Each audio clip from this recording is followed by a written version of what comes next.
La personne qui était responsable de l'animation de la retraite nous a fait lire la fameuse parabole qu'on appelle la parabole du fils prodigue. Et moi, j'étais pas le fils prodigue. Et là, j'ai pris en pleine figure, c'est la grosse baffe que j'ai prise, c'est que le fils qui est resté, quand son frère revient, donc son frère avec qui j'ai jamais pu m'identifier, je me suis complètement identifié à ce fils aîné quand il dit, et la version que j'avais, « Mais père, j'ai travaillé tant et tant d'années pour toi et tu ne m'as jamais rien donné. » Et puis en fait, je me suis rendu compte que j'étais comme ce fils aîné.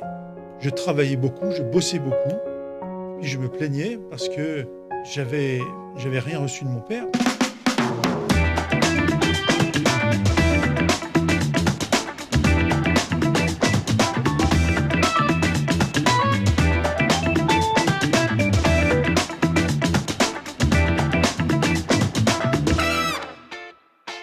Bonjour à tous et quel plaisir de vous retrouver encore dans une nouvelle émission coupée en 4 où nous allons accueillir encore une fois un nouvel invité. Et ben oui, on repart donc ensemble à la découverte d'une nouvelle histoire au beau milieu de ce salon de coiffure, il faut le dire, pas tout à fait comme les autres.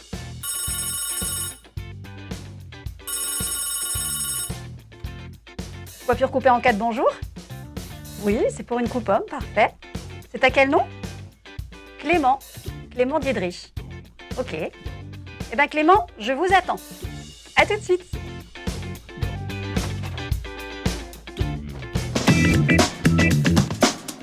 Bonjour Clément. Alors moi je suis ravie de t'accueillir dans ce salon de coiffure, un petit peu différent, hein, c'est vrai. Alors Clément, toi tu es le directeur du CNEF, c'est le Conseil national des évangéliques de France. Alors pour commencer, est-ce que tu peux un peu nous expliquer quel est ton rôle finalement au sein du CNEF? Alors mon rôle est d'être le directeur du CNEF. Ouais.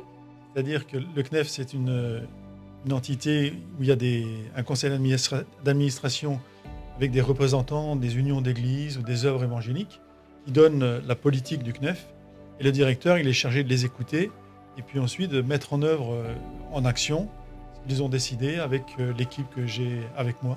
Les projets en fait. Voilà, les différents projets. Alors le projet aussi, c'est vrai, dans cette émission, c'est quand même un petit peu de te couper les cheveux aussi, Clément. Hein, parce qu'on va découvrir ton histoire, mais moi je vais aussi te faire un petit relooking. Alors d'abord, dis-moi, qu'est-ce que tu aimerais que je fasse avec tes cheveux? Quelle coupe tu aimerais que je te fasse? J'aimerais une coupe, j'aime les cheveux assez courts, Ouais. aussi bien sur les côtés que dessus. Parce que quand ils sont trop longs, j'arrive pas à les coiffer. Une petite envie de changement ou pas forcément? Ah ben si, oui, pourquoi pas. Pourquoi pas? Oui, oui, D'accord, donc petite coupe surprise. c'est possible. D'accord. Je te fais confiance. Donc ça, pas de problème, je vais m'en occuper. Bon. Autrement, toi, on revient un petit peu à toi et à d'où tu viens exactement. Alors toi, tu es clairement né dans une famille chrétienne, Oui. et on peut le dire depuis plusieurs générations maintenant.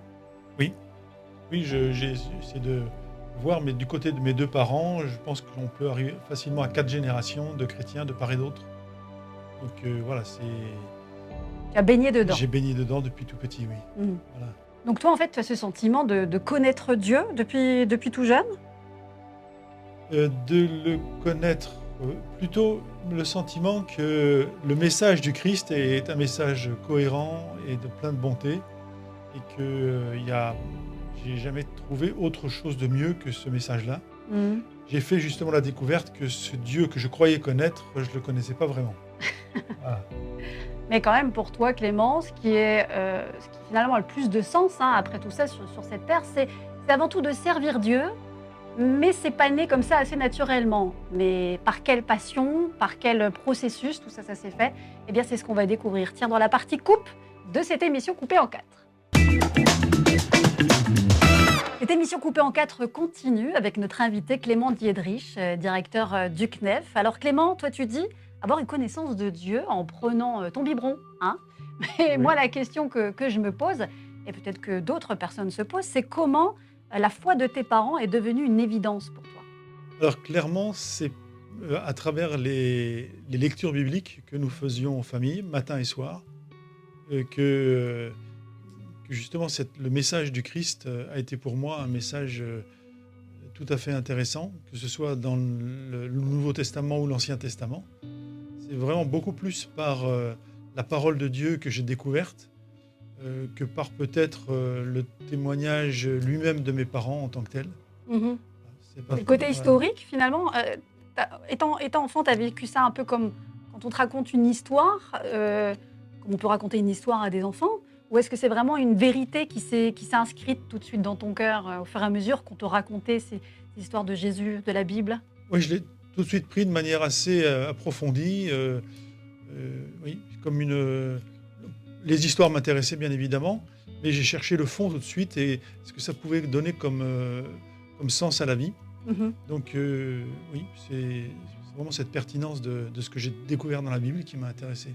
Alors c'est vrai que comme ça, on pourrait avoir tendance aussi à croire que, c'est logique qu'un enfant né dans une famille chrétienne depuis des générations, avec l'exemple des parents en plus, comme tu le dis, qui annoncent l'histoire, du Christ et de l'Évangile, ça peut être normal de suivre la génération, précédente et la foi des pères. Pour autant, il existe aussi, j'ai envie de dire, des gens pour qui cela a créé une aversion. Comment est-ce que tu l'expliques finalement? Que ça donne une aversion à des gens ou que... Que ça crée que pour d'autres personnes, ça soit pas aussi logique que pour toi? Alors, je ne suis pas sûr qu'on puisse tout expliquer. En tout cas, surtout quand on ne connaît pas les personnes. Les chemins de vie aussi. Voilà, les différents chemins de vie. Moi, ce que je dirais surtout, c'est que la meilleure chose à faire pour les parents, parce que voilà, j'ai été parent aussi, je le suis encore, même si les enfants sont partis de la maison. La meilleure chose pour les parents, c'est de mettre les enfants au contact de la Bible, parce que dans notre vie, on est parfois, voilà, aussi faire se poser des questions aux enfants. Mais si on les met au contact de la Bible et qu'on paraît vraiment émerveillé par ce qu'on découvre ou par ce qu'on redécouvre dans la Bible, pour moi, c'est la meilleure façon de laisser Dieu agir dans le cœur des enfants. Mmh. Ce qui peut être aussi un bon conseil, tout à chacun, parce que c'est vrai que des fois, on a du mal quand même en tant que parents avec les générations qui viennent. Oui. On n'est pas du tout dans cette mouvance-là, de parler de la foi, c'est pas la mode. Mais je pense que est-ce que tu penses que d'en parler de manière passionnée, ça peut ça, faire c'est- toute la différence? Ça, c'est surtout... Il faut déjà y croire pour soi et être C'est- passionné c'est- pour soi, pour le À mon transmettre. avis, absolument fondamental, hein. Autrement, voilà, si les parents amènent les enfants, par exemple, au culte le dimanche, sans être passionnés ou sans être convaincus, il ne faut pas trop se demander si les enfants vont l'être, hein. Mmh. Donc ça c'est clair. Et en même temps, je peux raconter une histoire, parce que mes parents, mon père, l'anecdote que je vais raconter, n'a pas toujours été extraordinaire sur le plan de son témoignage chrétien, et notamment c'était quelqu'un qui voyait toujours les choses de manière négative. Ah. Et ça m'avait en tout cas imprégné très très fortement, de telle sorte que j'avais beaucoup de pensées négatives sur moi-même ou sur ce que je faisais, comme quoi ça lève pas le coup de le faire, ça ne plaisait pas à Dieu, etc. Et je me souviens très bien, j'étais célibataire à l'époque, seul dans mon appartement, et j'ai lu le verset de Romains qui dit que la manière de penser de la chair, c'est-à-dire de l'humain, ça mène à la mort, et la manière de penser de l'esprit, ça mène à la vie. Et de lire ce verset m'a tout d'un coup libéré de ce poids que j'avais de penser aux choses négativement. Mmh. J'ai vraiment vécu une dimension de libération spirituelle là, avec ce texte-là. Je m'en souviens encore où j'étais et ce que je faisais à ce moment-là. Pour dire voilà, que même si les parents ont eu aussi leur problématique avec la vie ou autre, ou ont fait des mauvais choix de caractère ou autre, mais moi, j'insiste, c'est la parole de Dieu toute pure qui peut aider. Et parfois on se dit, mais comment je peux parler de mon Dieu à mes enfants? Lisons la parole de Dieu, juste lire, et puis répondre aux questions des enfants. C'est vraiment souvent très très simple, et ils sont très spontanés pour poser des questions. Et on lit. C'est pas la peine de raconter des histoires inventées par soi-même. La lecture de la Bible, je trouve, bien sûr, adaptée aux enfants. Voilà. Et laisse parler Dieu aux enfants. Mmh. Voilà. Ouais. En fait, ils sont connectés directement. En fait, il y a Moi, un lien direct entre Dieu et les spirituel, enfants, et spirituel. voilà, et spirituel, Ouais, c'est ça. entre la lecture et l'enfant. Voilà, Mhm. voilà. Alors Clément, c'est vrai que en même temps, là, tout ça, ça paraît un peu une évidence, et pour toi aussi, hein, même si pour toi, l'existence de Dieu était une évidence, c'était moins évident tout de même de changer certains traits de ton caractère, apparemment, où tu dis que ça aurait pu te nuire? Est-ce que c'est ce côté, justement, pensée négative que tu avais? Alors, par exemple, pour moi, ça a été le point le plus fort, j'avais hérité d'une éducation paternelle, hein. Finalement, c'est ce qu'on dit quand on dit que Dieu renouvelle la pensée? Ah, mais complètement. C'est par ça? C'est exactement ça. C'est vraiment un renouvellement spirituel de la pensée, grâce à la parole de Dieu et à ce que Dieu peut faire en nous. Et je pense que c'est vraiment très important pour les enfants de chrétiens mais de se dire, voilà, je connais Dieu, mais je vois bien dans mon caractère qu'il n'y a pas forcément que des choses positives, plaisantes, bonnes. Voilà. Et de ne pas dire, mais ça j'y peux rien, c'est mon caractère. Je crois que la parole de Dieu nous apprend et nous donne les clés pour se former son caractère et laisser vraiment tomber ce qui est péché chez nous, reconnaître ce qui est péché, le laisser tomber pour que le Saint-Esprit nous renouvelle complètement. Mmh.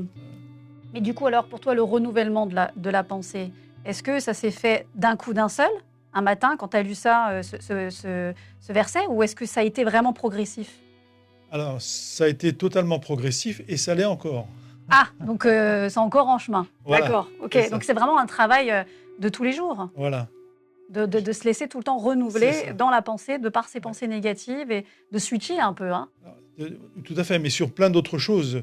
Je trouve que la vie chrétienne, elle est faite de victoires, comme je l'ai dit. Cette victoire, j'y suis jamais revenu, même si je dois le travailler quand même. Mais on a d'autres victoires dans la vie.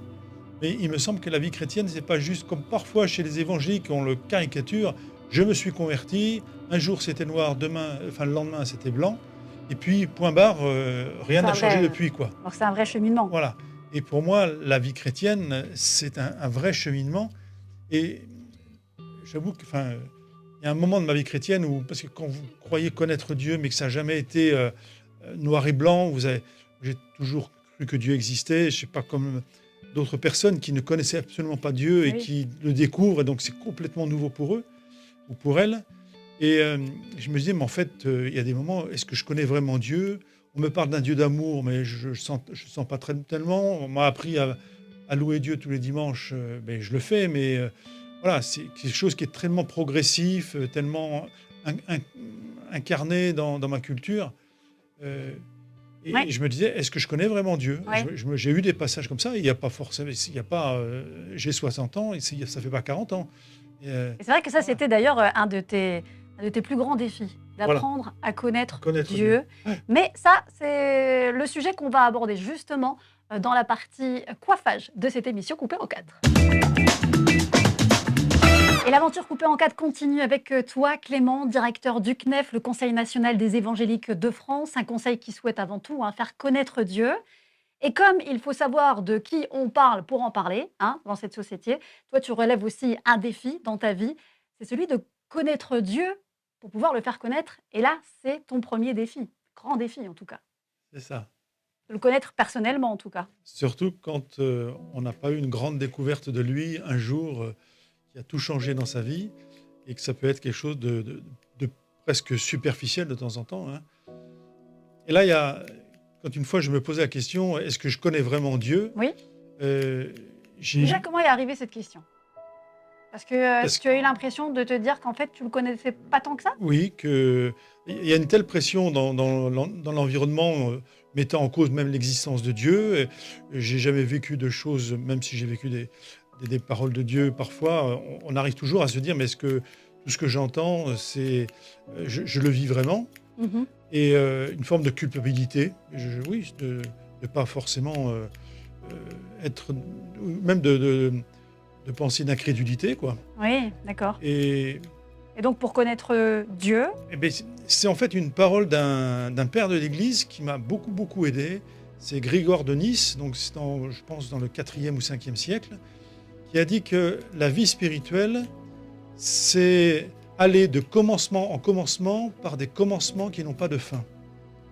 Et cette parole... tu peux répéter ça. C'est aller de commencement en commencement avec des commencements qui n'ont pas de fin. Par des commencements qui n'ont pas de fin. D'accord. Et cette parole était vraiment très éclairante. Elle est tombée à point pour moi, Ouais. pour me dire, mais en fait, c'est normal que je me pose des questions sur Dieu. C'est juste parce que j'ai envie d'en savoir plus sur lui. Mais ça ne veut pas dire que tout a dégringolé, que je suis plus chrétien, etc. Mais au contraire, il y a des périodes dans la vie où voilà, on prend du recul, des périodes un peu de désert, et puis on recommence. Mais tous ces commencements, ils sont dans la dimension de Dieu, c'est-à-dire qu'ils n'ont pas de fin parce que Dieu n'a pas de fin. Et là, je dis, mais en fait, je peux toujours continuer de connaître Dieu et je n'aurai jamais fini et ce sera toujours mieux qu'avant. Et alors, ça a mis un dynamisme Et déjà, à ma vie chrétienne. je pense que ça t'a déculpabilisé aussi. Ça m'a d'abord Parce que complètement déculpabilisé. quand on se sent coupable, on a du mal aussi à vraiment avancer. Oui, quoi. exactement, ça me stoppait dans ma vie chrétienne. Ça m'a effectivement complètement déculpabilisé. Et au contraire, ça a positivé cette recherche que j'avais, que je voyais plutôt négativement. Au contraire, ça l'a positivé en disant, voilà, mais Dieu veut me faire comprendre quelque chose de plus de lui. Il a utilisé aussi des épreuves de la vie pour ça, hein. Oui. Mais pas que des épreuves d'ailleurs. Et à travers cette parole, j'ai vraiment été dynamisé vers une recherche de Dieu et de ce Dieu que j'ai compris qui était infini, infiniment plus grand que moi, mais infini. Et c'est ce Dieu qui est esprit et que je peux aimer moi-même. Voilà. Et puis c'est vrai que de connaître Dieu, c'est aussi rentrer dans cette intimité avec lui. Parce que pour aimer, que ce soit son épouse ou un ami, on l'aime parce qu'on le connaît et on connaît son caractère. Absolument. Est-ce que tu as aussi appris à connaître son caractère pour davantage dire je connais Dieu? Alors, j'ai d'abord pris une grosse baffe. Ah, ça fait mal parfois. Voilà. Ok. Figurez-vous que j'avais justement dans ces réflexions que j'avais, etc., j'avais décidé de partir en retraite spirituelle. Ok. Mais c'était plutôt savoir est-ce que je continue au CNEF, est-ce que c'est pas le moment de changer. Là, je peux être l'homme d'un moment, mais pas du futur. Ça fait combien de temps que tu y es au CNEF? 12 ans. 12 ans, d'accord. Et puis, dans le chemin pour aller à cette retraite, le voyage dure à peu près 3 heures, je réfléchissais à cette question du futur et Dieu m'a mis clairement dans mon cœur, c'est pas ton problème, c'est pas, je m'en occupe, voilà, laisse tomber tout ça. En chemin, je me dis, mais alors pourquoi, Dieu, pourquoi alors je vais à cette retraite? Voilà, il m'a fait comprendre que j'avais déjà la réponse, que je n'avais pas besoin de me faire du souci. Bon. Et donc, à cette retraite, j'ai compris pourquoi j'y étais allé. Justement, c'était pour que je connaisse mieux Dieu. Comment ça s'est fait? La personne qui était responsable de l'animation de la retraite nous a fait lire la fameuse parabole qu'on appelle la parabole du fils prodigue, Oui. et que je n'aime pas du tout qu'on appelle comme ça, surtout depuis, parce que c'est la parabole des 2 fils. Et moi, je n'étais pas le fils prodigue parce que j'ai jamais été avec les prostituées, j'ai jamais été avec les cochons, j'ai quasiment jamais dit de mensonge. Je me souviens d'un mensonge auprès de ma mère, c'est tout. Et c'est vrai qu'on a tendance plutôt à s'arrêter sur le fils dit prodigue que mais celui oui. qui est resté. On oublie le fils qui est resté. Oui, c'est ça. Et là, j'ai pris en pleine figure, c'est la grosse baffe que j'ai prise, c'est que le fils qui est resté, quand son frère revient, donc son frère avec qui j'ai jamais pu m'identifier, je me suis complètement identifié à ce fils aîné. Quand il dit, et la version que j'avais disait, je crois que c'est la Bible en français courant, il me semble qu'il le dit, ou alors la Bible du semeur, elle dit, mais père, j'ai travaillé tant et tant d'années pour toi et tu ne m'as jamais rien donné.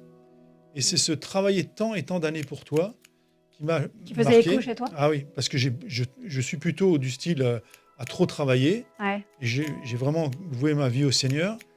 Et puis en fait, je me suis rendu compte que j'étais comme ce fils aîné. Je travaillais beaucoup, je bossais beaucoup. Et puis je me plaignais parce que, en fait, j'avais rien reçu de mon père, ou alors j'avais rien accueilli de mon père.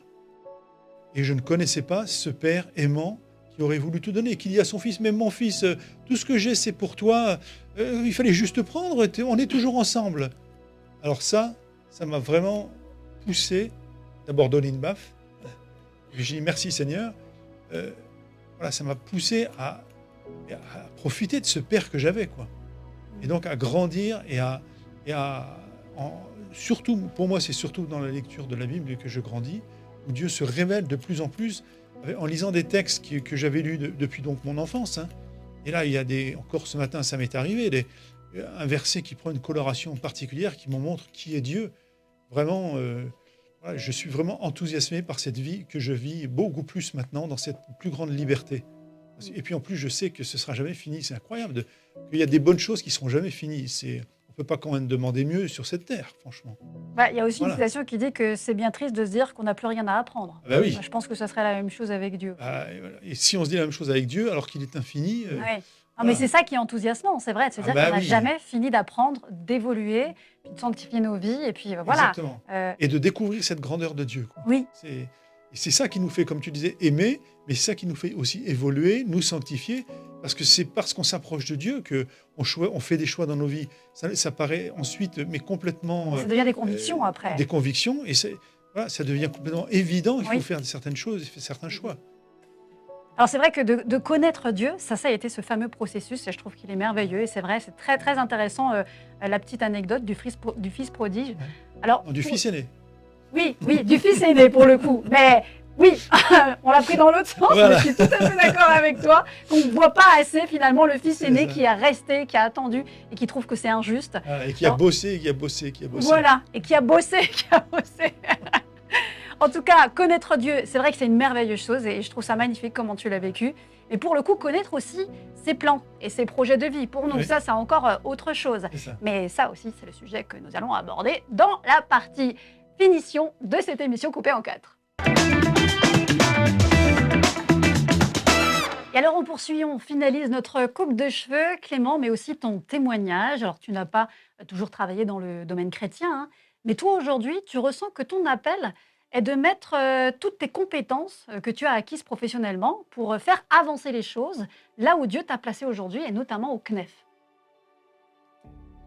Oui, parce que le travail d'un directeur au CNEF, c'est pas un travail pastoral, c'est pas un travail théologique, c'est un travail pour voilà, écouter les demandes de projets, les mettre en place, et en même temps, ça fait appel enfin, ça ne peut pas se faire sans l'aide de Dieu, sans l'aide du Saint-Esprit.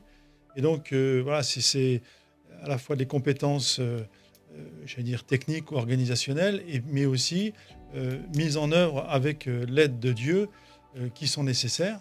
Et c'est pourquoi de plus en plus, c'est en lien aussi avec mon expérience de vie, j'ai envie de m'investir, c'est effectivement que c'est aussi peut-être grâce ou à cause de constats que j'ai vécu au sein du monde évangélique, c'est vraiment de nous encourager à ne pas rester sur des aspects très matériels d'organisation, de stratégie, mais vraiment ancrer notre vie et aussi nos projets sur la réalité que nous sommes en Jésus-Christ, notre fusion, notre communion avec Dieu, puisque Dieu dit que nous sommes les enfants de Dieu.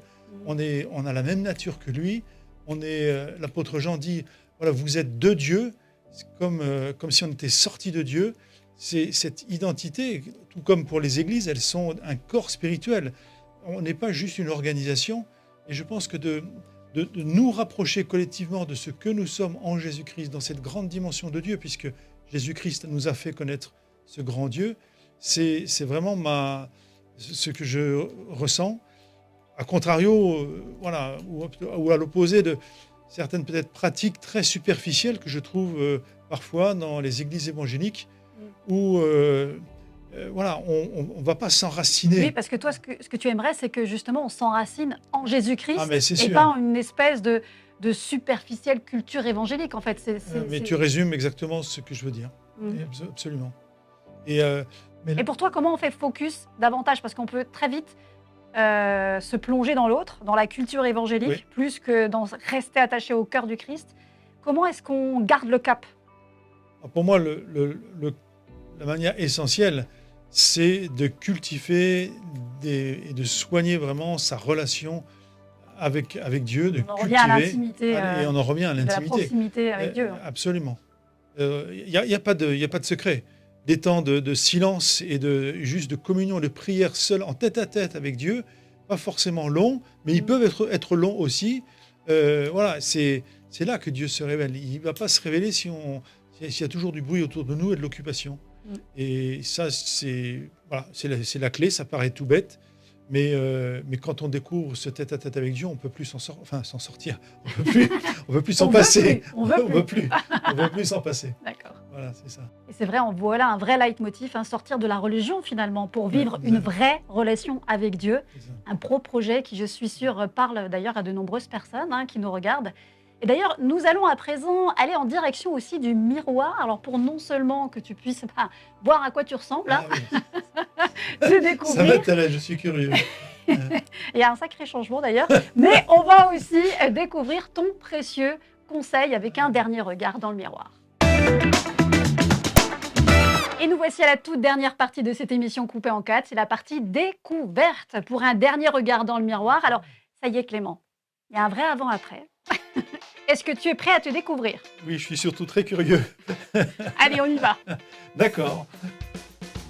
Est-ce que tu te vois? Ah oui, très bien. Oui, alors? Effectivement, il y a un avant et un après. Il y a 10 ans de moins d'un coup, là. Oui, tu vois. Alors, j'ai fait quand même relativement court, sans faire trop court sur les contours, en gardant le mouvement. Alors, est-ce que tu as l'habitude de les coiffer un peu comme ça, d'habitude? Plutôt en arrière, et un peu à les rabattre sur le devant, mais ça va très bien. Ok. Bon, ben voilà, un nouvel homme. Merci. Un grand merci. Donc Clément, après ce très beau témoignage que tu viens de nous laisser, est-ce qu'il y a aussi un conseil que tu aimerais donner à ceux qui nous regardent? Alors, c'est là. Non, oui, le conseil, c'est plutôt une expérience un peu personnelle et qui m'a aidé à voir la vie chrétienne de manière tout à fait haute et beaucoup plus large. En fait, je ne sais pas si vous avez regardé la série Downton Abbey, qui parle d'une famille du début du XXe siècle, donc d'une famille aristocratique, mais qui parle autant de cette famille que des domestiques de ce grand château. Et moi, je me dis que j'y pense souvent à ce film à cause de ça. Je dis qu'il y a des gens qui découvrent Dieu et qui rentrent par la grande porte du château, la grande porte dans les salles magnifiques, parce qu'ils découvrent Dieu, ils ont tout découvert, et ils rentrent par les plus belles salles. Et moi, je suis plutôt, j'étais né dans ce château, mes parents étaient dans ce château, mes grands-parents aussi, et j'ai surtout connu les cuisines, mais j'ai toujours vécu là, et ce château ne m'a jamais paru extraordinaire parce qu'il fait partie de ma vie. Mais en fait, j'ai le droit de découvrir les autres pièces du château. Je ne suis pas cantonné aux cuisines. Je peux regarder, bien sûr, la buanderie, mais je peux aussi, petit à petit, aller dans les grandes salles et découvrir les mêmes grandes salles que les autres, et les autres découvrir les cuisines. Et de se dire qu'on peut rentrer dans la vie avec Dieu par différentes portes, et qu'on a toujours tout à découvrir, et que c'est notre propre volonté de découvrir Dieu comme on découvre un château, et d'aller de découverte en découverte.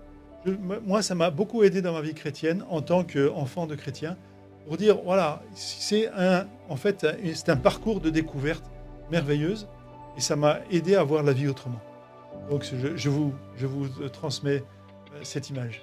Je crois qu'il y a des salles de château qu'on n'a pas fini de découvrir. Exactement, voilà. Merci beaucoup pour ce précieux conseil, Clément. Et puis moi, comme toujours, aussi un petit défi que je vous lance cette semaine.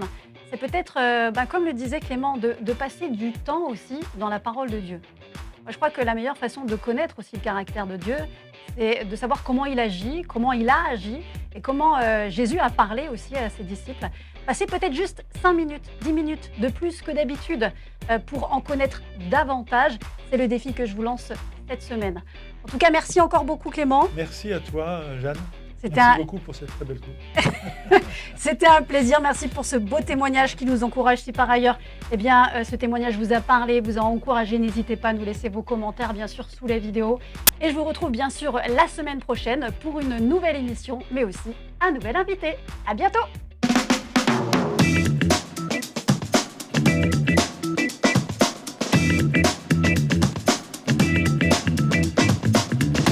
Est-ce que tu es prêt à te découvrir? Je suis très curieux surtout. Allez, on y va? On y va? C'est une question. Ah oui. Je crois que tu l'as posée à...